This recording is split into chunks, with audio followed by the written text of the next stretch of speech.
నమస్తే అండి గురుగారు. నమస్కారం అమ్మా. నృసింహార్పణం చెప్పండి అమ్మా.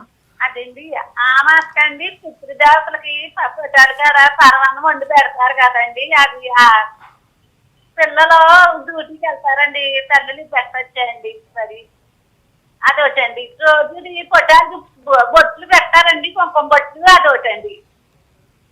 దేనికి కుంకుమ బొట్లు పెట్టాలి? పొట్టావులకి దేవుడి పొట్టావులకి రోజునండి. అర్థం కాలేదమ్మా. దేవుడి పటాలకి కుంకుమ కుంకుమ బొట్లు బొట్లు రోజు పెట్టొచ్చు. పొట్టావులకి పెట్టాలండి. దేవతా మూర్తులకి కుంకుమ బొట్టు పెట్టడం అనేది మంచిది. అయితే ప్రతిరోజు పెట్టాలా అంటే విగ్రహాలు ఉంటే దానికి అభిషేకం చేసి అర్చనలో భాగంగా మనము కుంకుమ పెట్టవచ్చు.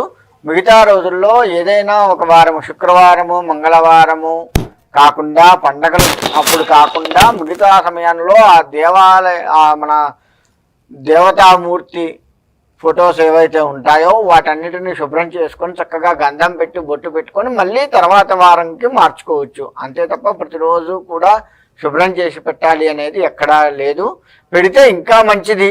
అలా పెట్టలేకపోతే మాత్రం వారానికి ఒకసారి, అది కూడా శుక్రవారం మంగళవారం కాకుండా చూసుకోండి. అలా చూసుకొని పండగలప్పుడు కూడాను పూర్తిగా దేవుణ్ణి ఆ యొక్క మందిరంలో నుంచి బయటకు చేసి శుభ్రం చేసుకోకూడదు. ఒకటి. ఇక పితృదేవతలకు పరమన్నం పెడతాం.